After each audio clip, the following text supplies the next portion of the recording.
Our daily lectionary for Sunday, June 24th. Actually, it's Wednesday. It is Wednesday, June 24th. Not Sunday, Wednesday. Here we go. The psalm reading once again is Psalms 86, verses 11 through 17. Train me, God, to walk straight. Then I'll follow your true path. Put me together, one heart and mind. Then, undivided, I'll worship in joyful fear. From the bottom of my heart, I thank you, dear Lord. I'll never keep secret what you're up to. You've always been great toward me. What love. You snatched me from the brink of disaster. God, these bullies have reared their heads. A gang of thugs is after me, and they don't care a thing about you. But you, oh God, you are both tender and kind, not easily angered, immense in love, and you never quit. So look me in the eye and show me kindness. Give your servant the strength to go on. Save your dear child. Make a show of how much you love me, so that the bullies who hate me will stand there slack-jawed. As you, God, gently and powerfully put me back up on my feet. Our Old Testament reading today is from Jeremiah 42, verses 18 through 22.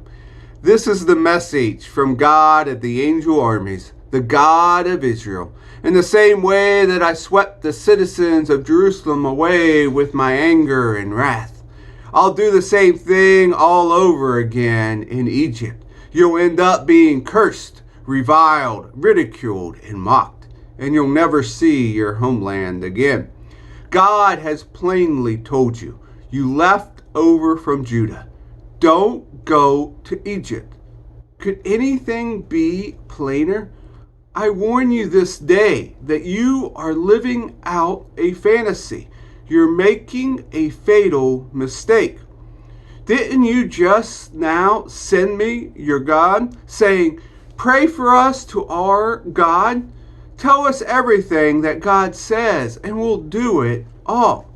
Well, now I've told you everything he said, and you haven't obeyed a word of it. Not a single word of what your God sent me to tell you. So now let me tell you what will happen next. You'll be killed. You'll starve to death. You'll get sick and die in the wonderful country where you determined to go and live. Our New Testament reading today comes from Matthew chapter 10, verses 5 through 23. Jesus sent his 12 harvest hands out with this charge. Don't begin by traveling to some far-off place to convert unbelievers. And don't try to be dramatic by tackling some public enemy. Go to the lost, the confused people right here in the neighborhood. Tell them that the kingdom is here. Bring health to the sick, raise the dead, touch the untouchables, kick out the demons. You have been treated generously, so live generously. Don't think you have to put up a fundraising campaign before you start. You don't need a lot of equipment. You are the equipment, and all you need to keep that is going in 3 meals a day, travel light. When you enter a town or a village, don't insist staying in a luxury inn. Get a modest place with some modest people and be content there until you leave. When you knock on a door, be courteous in your greeting. If they welcome you, be gentle in your conversation. If they don't welcome you, quietly withdraw. Don't make a scene. Shrug your shoulders and be on your way. You can be sure that on Judgment Day, there'll be mighty sorrow, but it's no concern of yours now. Stay alert. This is hazardous work. I'm assigning you. You're going to be like sheep running through a wolf pack. So don't call attention yourself. Be as cunning as a snake, inoffensive as a dove. Don't be naive.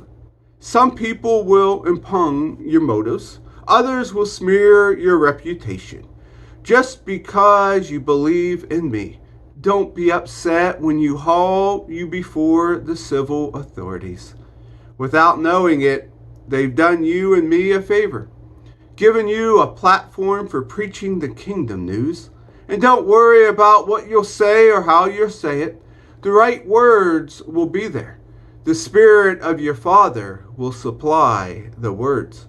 When people realize it is the living God you are presenting and not some idol that makes them feel good, they are good to turn you in, even people in your own family. There is a great irony here, proclaiming so much love, experiencing so much hate. But don't quit. Don't cave in. It's all well worth it in the end. It is not success you are after in such times, but survival. Be survivors.